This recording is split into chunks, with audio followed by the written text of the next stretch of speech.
सब बहुत ही पढ़े लिखे और अच्छे लोग बैठते थे। वहाँ पर बहुत ज़्यादा तो लीलाएँ होती नहीं थी, या होती होंगी तो हम उसमें गए नहीं। बहरहाल जहाँ भी हम गए तो बहुत अच्छा कार्यक्रम रहे वहाँ के। उत्तर प्रदेश में तो हमने देखा अपने खास तौर से कानपुर के आसपास की, कभी कभी तो छोटा सा मंच बना करके गांव की गली में भी कहीं रामलीला का आयोजन कर लेते हैं। वहाँ पर ऐसा नहीं हुआ कभी भी। हमें लगता है कि गेस्ट हाउस रहे होंगे। परशुराम लक्ष्मण संवाद के सुनने वाले शौकीन वहाँ तक? यस, बिल्कुल हैं। अच्छा, बहुत। जैसे आपका ये मानिकपुर एक जगह पड़ती है चित्रकूट के आगे, यहाँ पर हम कई बार गए। वहाँ पर भी केवल लक्ष्मण परशुराम, बल्कि मध्य प्रदेश में तो केवल लक्ष्मण परशुराम संवाद ही करने हम जाते थे। उसके पहले की लीला हो चुकी होती थी या नहीं होती थी, जो भी बात रही हो, वहाँ के लोग ये बताते थे कि 3 दिन की लीला होती है। पहले दिन में शायद वो धनुष टूटने तक का, अगले दिन लक्ष्मण परशुराम संवाद का, और उसके अगले दिन राम कलेवा का शायद वो कार्यक्रम करते थे। तो 3 दिवसीय कार्यक्रम वहाँ होते रहेंगे, लेकिन हम 1 दिन के लिए ही जाते थे। श्री कृष्ण जी की चॉइस पर? जी, श्री कृष्ण जी। अब हमारा तो कोई पहचान वहाँ थी नहीं। पहचान जो बनी भी बाद में। अच्छा, इसके बाद भी संवाद अच्छा होता था दोनों लोगों का साथ साथ? नहीं तो ऐसी भावना नहीं थी, क्योंकि वो तो बहुत ही प्रकांड विद्वान हैं अपने आप में। लेकिन ऐसा लगता था कि हम छोटे से छोटे तर्क को भी छोड़ते नहीं थे।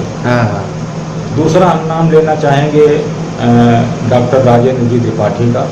इनका भी बहुत स्नेह रहा हमारे ऊपर, इनका भी रहा और इनके गुरु जी का भी रहा। अच्छा। आचार्य पंडित गौरलाल जी त्रिपाठी का।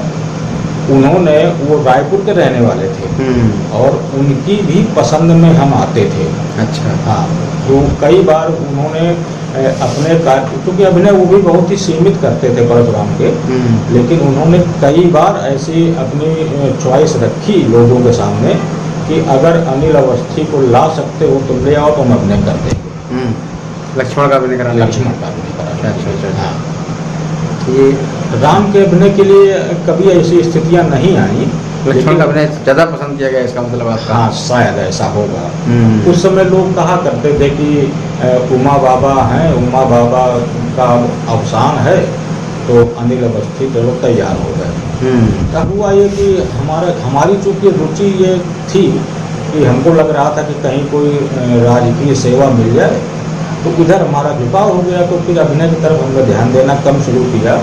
और उसी समय औरैया के पंडित अरविंद जी द्विवेदी भी आ गए कानपुर, तो इनका भी अपना रहा। इधर सुरेश जी भी आ गए, तो दोनों के अभिनय अपना शुरू हो गए। नहीं, हमें लगता है कि अभिनय अगर हम करते तो हो सकता है कि करते ही रहते तो फिर ये उनको नौकरी वोकरी की तरफ दिक्कत होती। अच्छा, तो फिर गांव की रामलीला आपकी कंटिन्यू होती रही? हाँ, कम से कम 10 वर्ष हुई। और कुछ ऐसा रहा कि इसमें भी प्रतियोगिता हुई। गांव में हमारे 2 मंदिर बने हुए थे, ऊंचे ऊंचे चोटी वाले। तो एक बार इस मंदिर में, एक बार उस मंदिर में, माने वर्ष में 2 रामलीलाएं होते रहे। ये कार्यक्रम चला हमको लगता है 10-12 वर्ष। और दोनों में आप लोग बनाए जाते थे? हाँ, दोनों में। आपका राम, गाँव में आपका राम का ही अभिनय ज़्यादा पसंद किया? बिल्कुल। हाँ, गांव में शुरू में तो हम 5-7 साल राम बने लगातार। इसके बाद में फिर डॉक्टर राजेंद्र जी जब हमारे गांव जाने लगे, तो इन्होंने लोगों को सलाह दी, क्योंकि बाहर हमारा इनका अभिनय हुआ। तो इन्होंने लोगों को सलाह दी कि अरे अनिल को बनाओ तो कुछ ज़्यादा मजा आई। तो फिर लोगों ने हमको कह दिया कि तुम लक्ष्मण बन जाओ। बनने लगे, लक्ष्मण भी बने गाँव में। उस समय राम कौन बना? शिवशंकर। अच्छा, ये राम भी बोल लेते? हाँ, अदल बदल दोनों लोग? अदल बदल के दोनों लोग बन गए। बनने लगे। अच्छा, और तो फिर आपके अभिनय के बाद फिर गांव की लीलाएं क्या बंद हो गई क्या उसके बाद? उसके बाद में फिर उन मंदिरों की लीलाएं बंद हो गई। जब हम हुआ ये कि हम लगभग सन 80-81 के आसपास, यही मान लो आपकी रोजी रोजगार की तलाश में शिक्षा को और आगे बढ़ाने के लिए हम कानपुर आ गए और ट्यूशन पढ़ाने लगे। शिशु मंदिर में भी सेवा दी हमने। इसके बाद में गांव आना जाना हमारा जब कम हुआ, तो 81-82 के बाद फिर रामलीलाएं वो मंदिरों में जो होती थी वो बंद हो गई। अच्छा। फिर साल 2 साल 3 साल में गाहे वाली, हाँ, गाहे बगाहे वाली फिर ये होने लगी।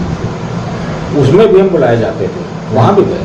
मंदिरों के अलावा भी जो रामलीला गांव में हुई थी उसमें भी हम गए।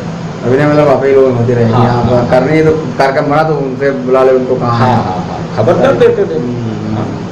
अच्छा, बाकी आपके आसपास की लीलाओं का क्या इतिहास है?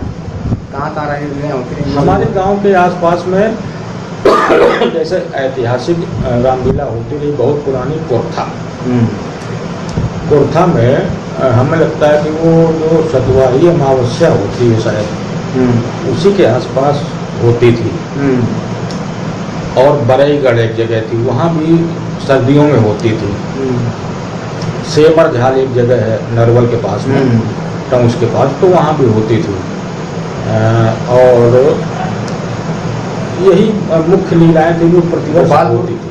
गंभीरपुर, गोपालपुर की परमानेंट नहीं थी, गोपालपुर में होने लगी थी बाद में। अच्छा। गंभीरपुर की निश्चित होती थी।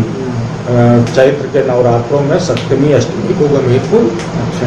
और तभी तो वहीं से गंभीरपुर से ही तो राम लक्ष्मण जी हो करके हमारे यहाँ आए थे रामनवमी में रामलीला करने, तो सन 73 में। तभी तो रामलीला हमारे गांव में हुई थी। अच्छा अच्छा। तो गंभीरपुर की लीला अभी भी होती है। आसपास कलाकारों की स्थिति क्या थी? हाँ, कलाकार हमारे आसपास में उस समय तो केवल अमौर हमारे पास में गाँव पड़ता है, वहाँ के अमौर की लीला बहुत पुरानी होती रही होगी। हमारे कार्यकाल में कहा जाए रामलीला का जो हमारा कार्यकाल रहा उस समय ये परमानेंट स्थिति में नहीं थी। अच्छा। पहले होती रही होगी। हाँ, पहले हुई है क्योंकि वहाँ पर वो बना हुआ था पुतला रावण का। तो श्री कृष्ण जी की परशुरामी तो वहीं से शुरू हुई। हाँ हाँ हाँ। तो अमौर के अवधेश जी राम अभिनेता में बहुत प्रसिद्ध थे। आपके समय के पहले? हमारे समय के बहुत पहले, बहुत सीनियर है हमसे। तो उनके पास भी हम गए कुछ राम के अभिनय के गीत लिखने के लिए। तो खैर उन्होंने बहुत विचारों ने बहुत स्नेह से हमको बैठाला, वहीं सड़क में मिल गए थे। और उन्होंने गीत लिखाए, गा के भी हमको सुनाया और बताया, और बराबर निरंतर सहयोग करते रहे। और कुछ संयोग देखिए ऐसा हुआ कि जो हमारे आदर्श अभिनेता थे अवधेश जी, उनके साथ भी हमें अभिनय करने का मौका मिला। लक्ष्मण बने, हम लक्ष्मण बने। हाँ। और हमीरपुर, बांदा, कानपुर मिला करके कम से कम 100-150 कार्यक्रम उनके साथ हमने किए। बहुत अच्छा। जिनको देख करके राम जी या लक्ष्मण जी बनने की प्रेरणा हमको हुई थी, झांझा रायपुर के राम जी अभिनेता सुरेश जी, उनके साथ भी हमें लक्ष्मण बनने का सौभाग्य मिला। अच्छा अच्छा अच्छा। उसी समय बेधनु में भी एक राम लक्ष्मण तैयार हुए थे।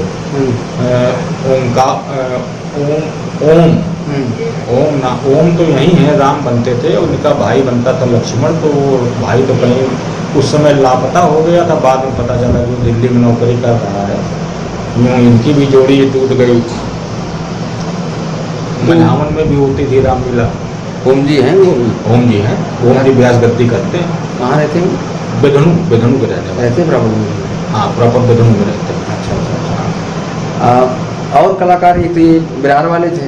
बिरार वाले थे। और मटियारा एक गांव पड़ता है यहाँ के, सुंदर लाल जी त्रिपाठी रावण अभिनेता और सुंदर लाल जी मिश्रा बाणासुर अभिनेता थे।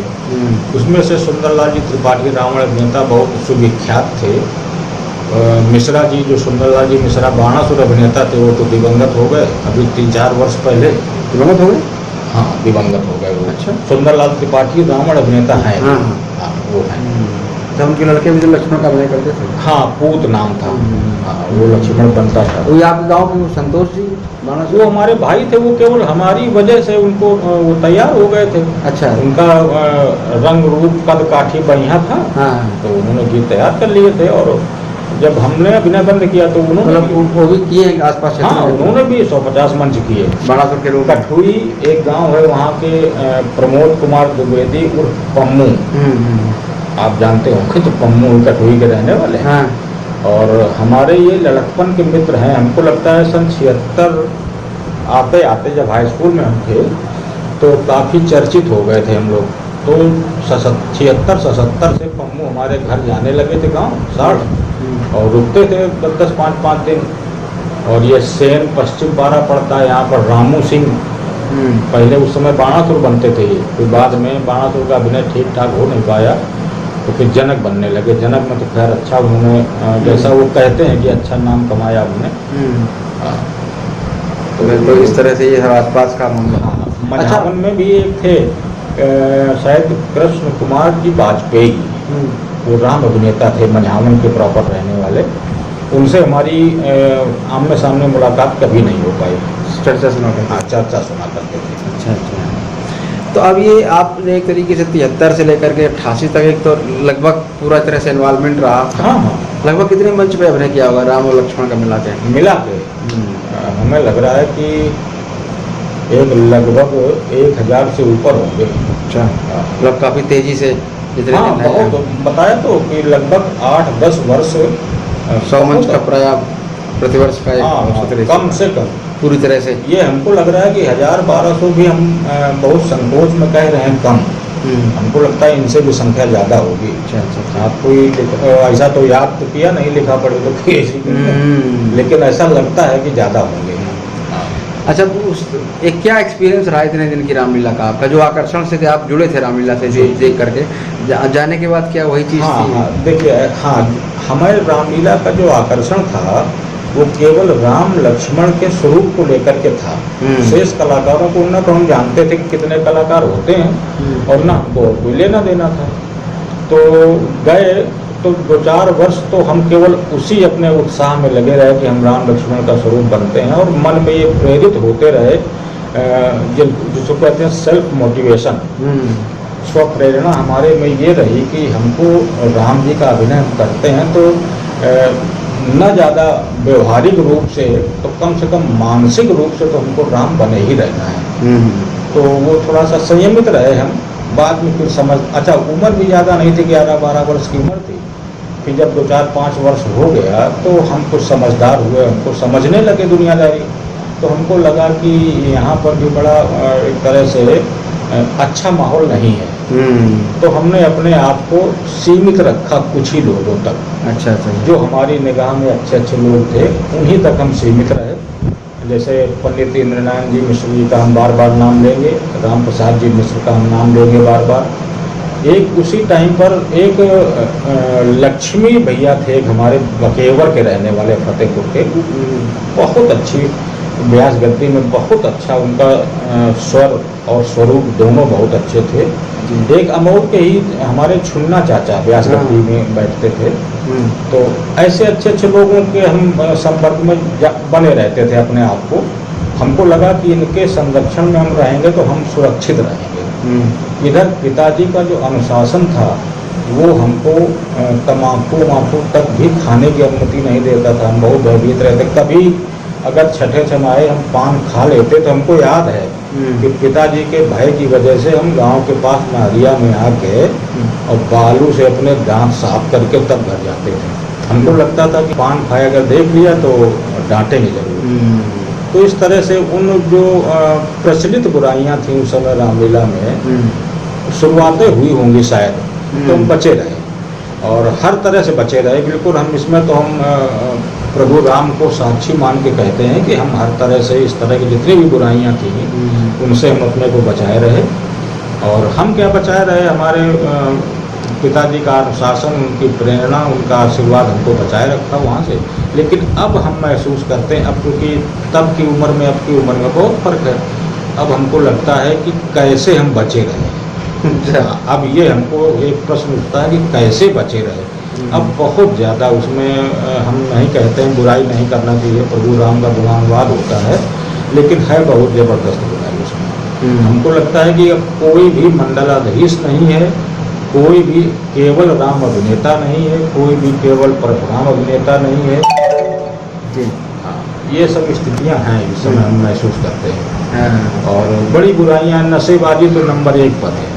नशेबाजी के लिए तो हमको लगता है कि शायद ही कोई 100-200 में राम या लक्ष्मण अभिनेता हो जो किसी न किसी प्रकार का नशा न करता हो। इस बात की तो हम बिल्कुल अपने आप में हम संकल्पित थे। हम और शिवशंकर दोनों लोग मतलब रेगुलर लौंग इलायची भी नहीं खाते थे, मिल गई तो अलग। हाँ, रेगुलर नहीं। अच्छा, एक और चीज़ है जी कि इतने दिनों के उसमें रामलीला में ये तो आपका ये तो एक बैकग्राउंड की चीज़ें हैं। जी जी। और प्रदर्शन में क्या परिवर्तन आया? तब का संवाद, अब का संवाद, जी जी, बहुत बड़ा परिवर्तन है। और अब देखिए, पहले जो संवाद के जो अभिनेता थे जिनको संवाद करना ही होता था, वो रामचरितमानस की जो एक सीमा रेखा है उसका उल्लंघन नहीं करते थे। अब हमको ऐसा लगता है कि रामचरितमानस की सीमा के अंदर होके नहीं बोलते हैं, किनारे सब कुछ किनारे खड़े खड़े बोलते हैं। कोई अजात शत्रु का कवित्व पढ़ रहा है, कोई विधु जी का कवित्व पढ़ रहा है, कोई शिशु जी का कवित्व पढ़ रहा है। उसकी जो मुख्य, उसकी जो थीम है वो खो रही है। लोग अध्ययन नहीं करते हैं, पढ़ते नहीं हैं। उनको जो चलते फिरते गीत कहानियाँ याद हो गई तो चुटकुले और गीत कहानियाँ सुना के टाइम पार करते हैं, जो बहुत ही भोंडी बात है।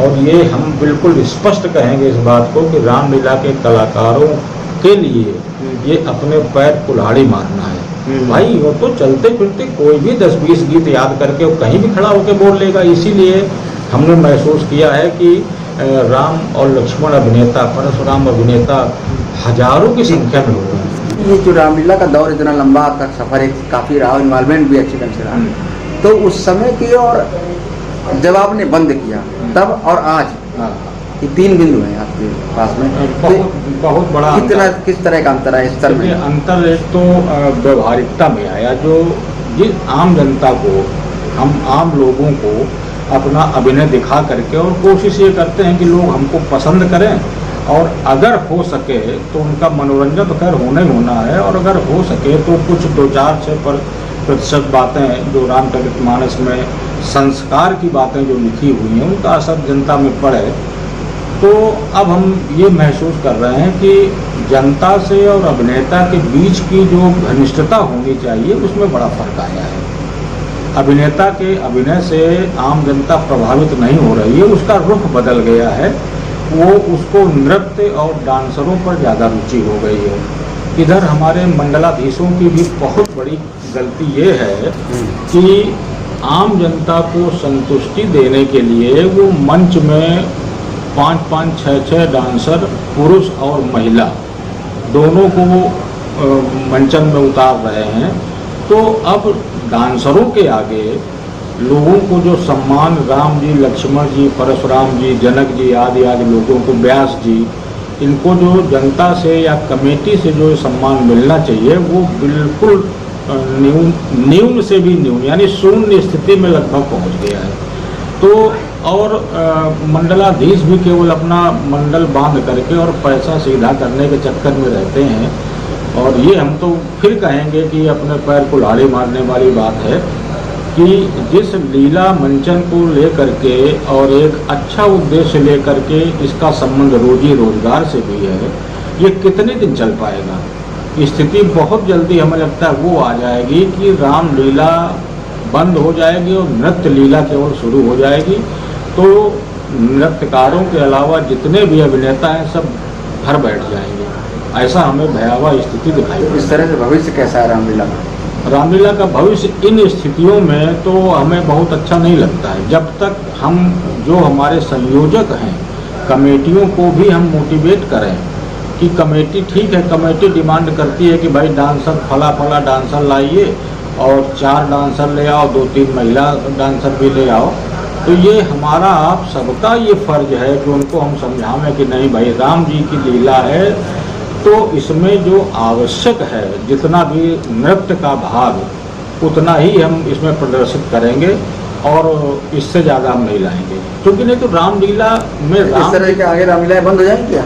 नहीं, बिल्कुल। अगर यही पोजीशन रही तो हम केवल वर्तमान में अगर जीने की कोशिश करेंगे, वर्तमान को अगर हम अच्छा बनाने का प्रयास करेंगे और आम जनता की संतुष्टिकरण की जो नीति हम अगर अपनाएंगे तो हमें नहीं लगता कि रामलीला का भविष्य बहुत उज्जवल है। तो ये ऐसा क्यों हो गया? नृत्य का प्रभाव क्यों मंच पर बढ़ गया? कहाँ? हाँ, इसके पीछे जो हमारी एक सोच है, क्योंकि भले ही अभिनय हमारा बंद हो गया हो, लेकिन अब हम क्योंकि जनमानस से जुड़े हुए हैं और हमें भी रुचि है, तो हमें ये महसूस हुआ कि जो हमारे नृत्यकारों के अलावा जो हमारे अभिनेता हैं, सबसे बड़ी बात है कि उन्होंने अध्ययन बिल्कुल बंद कर दिया है। पढ़ करके और नई सब्जेक्ट, उसी विषय के अंदर जितना भी हम शोध करते जाएंगे तो नई चीज़ हम आम जनता के सामने जब प्रस्तुत करेंगे तो उनका असर पड़ेगा। जनता तो मनोरंजन चाहती है, और ये भी हम जानते हैं कि बहुत कम प्रतिशत ऐसी जनता का है जो संवाद का मनोरंजन न लेकर के वो नृत्य देखना चाहती है। ऐसे लोगों का प्रतिशत बहुत ज़्यादा नहीं है, लेकिन जब हम जो अन्य अभिनेता हैं, राम जी हैं, लक्ष्मण जी हैं, जनक हैं, रावण बाणासुर जी हैं, ये लोग जब कमज़ोर पड़ते हैं तो जो आम जनता, जो दर्शक गण है हमारा, वो अपना मनोरंजन का विकल्प फिर नृत्यकारों का नृत्य देख करके पूरा करना चाहिए। मतलब कहने का आप ये कि जो कि अप्रशिक्षित और अनट्रेंड अभिनेता है, जिनको अभिनय का कोई ज्ञान नहीं विशेष, जी वो हाँ। पब्लिक को बांधने में अक्षम है। हाँ बिल्कुल अच्छा है। इसके लिए प्रशिक्षण के, देखिए अगर किसी भी विषय में हमारी अच्छी पकड़ है तो जनता उसको कभी भी नहीं नकारेगी, बहुत गौर से, बहुत ही शांतिपूर्वक उसको सुनेगी। लेकिन जब हम अच्छा विषय कोई जनता के सामने जब प्रस्तुत नहीं कर पाएंगे तो जनता अपना मनोरंजन का विकल्प तलाशेगी और जहाँ से भी मनोरंजन विषय से क्या तात्पर्य से कि ये तो अभिनय कला मंच है कि प्रवचन मंच तो है नहीं? नहीं, प्रवचन मंच नहीं। देखिए अभिनय के साथ में यहाँ पर हमारी एक विचार है कि इसमें हर अभिनेता के अंदर स्वर, साहित्य और स्वरूप तीनों का समावेश होना चाहिए। कला तो उसी में आ जाएगी। जो स्वरूप है, देखिए ये अभिनेता के अंदर बेसिक 3 चीजें तो होनी ही चाहिए, उसका स्वर और साहित्य, जिस सब्जेक्ट का या जिस पात्र को धारण कर रहा है, पात्रता को, वो उसका संपूर्ण ज्ञान उसको होना चाहिए। विषय के अंदर जो उसका गंभीरता है उसका भी होना चाहिए। कला पक्ष तो देखिए बोलने से आ जाएगा, क्योंकि देखिए ये बहुत दूर जो हमारा दर्शक बैठा है हमसे, अगर 100 फीट दूर बैठा है तो हमारी जो सूक्ष्म भाव भंगिमाएं हैं उनको तो दर्शक नहीं देख पा रहा है, तो हम अपने आवाज के द्वारा उसको वीर रस या करुण रस या हास्य रस, इनका आभास हम उसको स्वर के उतार चढ़ाव से ही तो कर पाते हैं। जनता जो दूर, जो बहुत नज़दीक है, वो भले हमारे जो भाव विन्यास है उनको देख लें कि हमने भौहें तिरछी की, हमने मुंह मटकाया, तो जो मोटा मोटा अभिनय है वो दूर बैठा दर्शक केवल मोटे अभिनय को देख पाता है कि हाथ पैर चलाए। और मुख्य बात रहती है कम से कम 95% बोलने पर निर्भर करता है, जो हमारी कला के आधार पर वो दर्शक समझता है। दूर दर्शक जो हमसे 150 फीट बैठा हुआ है, तो वो क्योंकि ये जो पिक्चराइजेशन होता है उसमें और मंचन में यही फर्क है कि हमारी जो सूक्ष्म अभिनय है वो आम दर्शक दूर बैठा हुआ नहीं समझ सकता, तो उसको जो हम बोलने की जो हमारी कला है उसी से वो समझ पाता है। लेकिन अगर सूक्ष्म वो बोलने की कला उतार चढ़ाव तभी आएगा जब सूक्ष्म अभिनय को हमने आत्मसात किया हुआ कला मंच पर। हाँ, नहीं तो इतना तो होना ही चाहिए। तो जब तक वो वैसा प्रस्तुतिकरण, जब तक वो बोलने को उतार चढ़ाव तो नहीं आएगा। भले तो लोग नहीं देख पा रहे हैं, अलग बात है। जी जी, जो देख पा रहे हैं। इसी तरफ हमारा संकेत था कि जैसे राम जी का अभिनय, तो राम जी की बोलने में कहीं भी उग्रता नहीं होनी चाहिए, बहुत ही मधुर, संयमित और मीठी बोली। लक्ष्मण जी के अभिनय में हमेशा व्यंग्यात्मक और आवश्यकता अनुसार वीर रस से परिपूर्ण होना चाहिए। और ये सारे परशुराम के अंदर भी वही, परशुराम तो क्रोध के अवतार ही हैं, उनका तो सारा अभिनय क्रोध पर ही निर्भर है। जनक जी की भूमिका हमेशा एक बहुत जैसे गार्जियन होता है, अभिभावक की तरह जो ऑर्गेनाइजर है, इतना बड़ा कार्यक्रम मिथिला प्रदेश में जो आयोजित किया है, तो उसकी भूमिका के लिए उसका वैसा ही आचरण होना चाहिए, बोलने का ढंग, चलने का ढंग इत्यादि। अब जैसे साहित्य संकलित करना पड़ेगा, सोचना पड़ेगा। भाई देखिए सैकड़ों वर्ष से रामलीला हो रही है और सब्जेक्ट उतना ही है। बिल्कुल। असल में चक्कर कि पहले लिखने वाले भी लोग थे, आपके समय लेखक भी थे जो किताबें लिखते थे, साहित्य लिखते थे, तो हम कभी भी थे। पद्यात्मक साहित्य अगर नहीं मिल पाता है तो हम चिंतन कर सकते हैं। उसके रामचरितमानस के जो सहायक शोध ग्रंथ हैं, मानस पीयूष का नाम सबसे पहले हम लेंगे, तो अपने विषय से संबंधित उसमें बहुत अच्छा शोध लिखा हुआ है।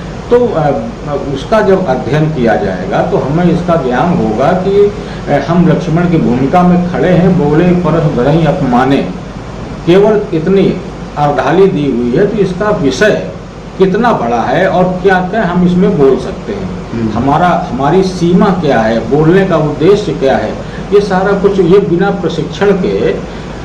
अच्छा, अब तो सब स्वयंभू हैं, लोगों ने गीत कहानी कविताएं याद कर ली और बोले अब हम लक्ष्मण बनने लगेंगे, अब हम राम जी बनने लगेंगे, अब हम जनक जी बहुत से जनक हमने देखे हैं जो बेसुरे हैं, गा नहीं पाते, लेकिन जनक बनते हैं, लोग उनको बुलाते हैं, मंडलाधीश भी उनको इंट्रोड्यूस करते हैं आम लोगों से, कमेटियों से।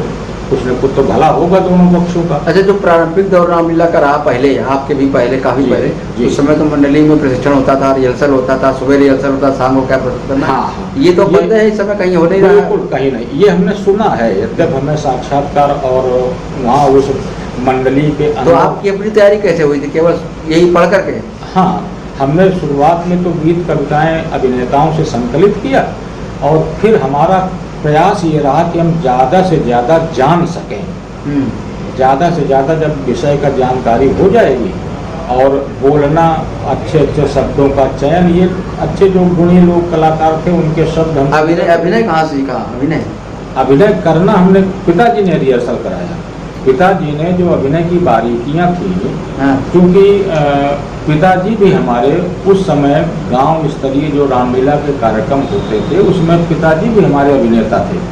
वो रावण बाणासुर का अभिनय करते थे। अच्छा। हाँ, और ये कार्यकाल उनका संभवतः हमारे जन्म के 10-5 वर्ष पहले तक था। अभिनय की बारीकियां उनको मालूम थी। हाँ, अब वो इस मामले में बहुत ही कुशल थे। शिक्षक भी थे तो शिक्षक भी थे, और साहित्य का बहुत अच्छा ज्ञान था उनको, और अभिनय की बारीकियां, हाथ पैर का संचालन, हाँ, और कहाँ पर वीर रस को प्रभावी ढंग से कहना है, इसका संचालन, राम जी को विलाप करने में जो उनका एक्शन होना चाहिए। तो ये मतलब आपके पिताजी से आपको मिला ये? हाँ, पिताजी ने हमारा, और बहुत मतलब कम से कम जब भी हमें फुर्सत होती थी, जब भी कार्यक्रम नहीं होते थे, तो 2-3 वर्ष तक ये निरंतर चला के रिहर्सल कराते थे घर में हमको, शिव शंकर को बुला करके। हाँ। और 2-2, 4-4 गीत गवा करके, और गीत का जो लय, इसकी पकड़ बहुत अच्छी थी उनके पास। यद्यप वो हारमोनियम या कोई बाजा तो नहीं बजा पाते थे, लेकिन उनको लय की बहुत अच्छी जानकारी थी। हाँ, तो वो ये सिखाया करते थे। तो अभिनय भी हमारे पिताजी ने अभिनय करना सिखाया। हाँ। और फिर जब मतलब कुल मिला के कहीं ना कहीं प्रशिक्षण तो मिला। आज इस तरह कोई सिखाने वाला भी नहीं, सीखने वाले भी नहीं है, लोग सीखना भी नहीं चाहते। बात है, कोई सीखना नहीं चाहता है, कोई भी अपने को जूनियर नहीं समझता है, और जो सीनियर कलाकार हैं उनके प्रति सम्मान की दृष्टि नहीं होती है। 2-2, 4-4 बुराइयां हर जूनियर कलाकार बताता है अपने सीनियर की। केवल उसके पीछे कारण यही है कि अभिनय और पैसे की भूख। अभिनय करने के लिए मंच मिल जाए और कुछ न कुछ तो पैसा मिल ही जाएगा। बस वो मिलना शुरू हो गया जहाँ बस लगता है कि हम परिपूर्ण हो गए। हाँ, परिपूर्ण हो गए। वो ना तो कुछ याद करना चाहते हैं, ना उसमें चिंतन। अच्छा, आप सातों कांड के अभिनेता थे कि केवल सिर्फ धनुष भंग के थे? हमने सातों कांड में केवल एक बार अभिनय किया है। अच्छा। आगरा में कार्यक्रम हुआ था, एक हमारे पड़ोस में बरईगढ़ है, वहाँ पर रामलीला होती थी नियमित। वहीं के एक रहने वाले थे गिरजा शंकर जी, वो उस समय मंडलाधीश थे। नयागंज में आनंदेश्वर मंदिर में उनका ठिकाना था, तो उन्होंने हमको अनुबंधित किया था और हमको आगरा ले गए थे। अच्छा। तो वहाँ पर सातों कांड में हम अपने पूरे अभिनय जीवन में एक बार बने हैं, और नहीं तो इसके अलावा राम जन्म से लेकर के और राम कलेवा तक के कार्यक्रम हमारे निश्चित होते थे। अच्छा, कांड उनकी सातों कांड की लीला ज्यादा चर्चित हुई थी, ये एक धनुष भंग वाला ज्यादा प्रकरण चर्चित हुआ चारों तरफ? धनुष भंग वाला ये क्यों ज्यादा चर्चित हुआ?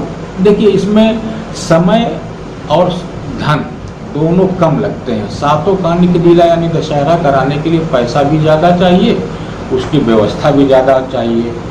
तो धनुष भंग का कार्यक्रम ये होता है कि एक दिन का कार्यक्रम है, अपना एक दिन पहले से तैयारी कर ली और कम पैसे में कार्यक्रम संपन्न हो जाता है। प्रसंग तो बहुत सारे जिनको एक रात में खेला जा सकता है, तो हाँ, यही प्रसंग ज़्यादा चर्चित क्यों हुआ? ये इसलिए कि इसमें लोगों ने शोध किया होगा, जो हमारे जो पूर्वज कलाकार थे, जैसे पंडित रूपराम त्रिपाठी जी का हम नाम लेंगे, पंडित कन्हैया लाल जी का भी हम नाम लेंगे, कि इन लोगों ने इतने ही प्रकरण को एक तरह से पुस्तक का रूप दे दिया और इसका नाट्य रूपांतर कर दिया उन्होंने। शायद अगर इसके अलावा किसी और प्रकरण में करते तो दूसरा प्रकरण चर्चित हो जाता। इसके बाद अब कोई ऐसा विद्वान व्यक्ति नहीं आ रहा है कि जो किसी भी प्रकरण को नाट्य रूपांतरित कर दे और वहाँ पर भी अभिनेता अभिनय करने के लिए तैयार हो जाए। तो हमें तो यही लगता है कि बहुत ज़्यादा ऊंचाइयाँ भी लोगों ने दी यहाँ के अभिनेताओं ने। इन अभिनेताओं ने जो विद्वान थे उन अभिनेताओं ने बहुत ऊंचाइयां दी, लोगों को इससे परिचित कराया, और जब परिचित हुए तभी इधर अभिनय करने के रुझान बढ़े। जी। बहुत से ऐसे प्रसंग हैं जो लेकिन अब हमारे अंदर उतनी क्षमता नहीं है, और फिलहाल अभी राजकीय कार्यों से इतना समय भी नहीं है। नहीं, हमें भी मन में होता है कि 10, 20, 25 प्रसंग तो ऐसे हैं जिनको नाट्य रूपांतरित करके हम धनुष भंग आयोजन के विकल्प के रूप में प्रस्तुत कर सकते हैं लोगों के सामने। हाँ, भले ही रात भर का कार्यक्रम न हो, 6 या 8 घंटे का कार्यक्रम भी माने रहता है, 10 बजे शुरू हो जाए, 5 बजे संपन्न हो जाए, तो इस पर विचार करना चाहिए। हाँ। और कानपुर की रामलीला के संबंध में कुछ जानकारी आपको? ये कानपुर की रामलीला ज़्यादा चर्चित है चारों तरफ। कानपुर की रामलीलाओं के बारे में अब जब से हमारा ये कार्यकाल शुरू हुआ तो ये मान लीजिए 75-76 से हम इसको देख रहे हैं, और यहीं पर लीलाएं ज़्यादा होती भी हैं। और हमें लगता है कि इसके साथ मिले जुले 2-3 ज़िले हैं, जैसे हमीरपुर है, बांदा है, जालौन है, फतेहपुर है, यहाँ भी रामलीलाएं होती हैं। और वहाँ के लेकिन रामलीला का जो मुख्य गढ़ है, केंद्र है, वो कानपुर ही है।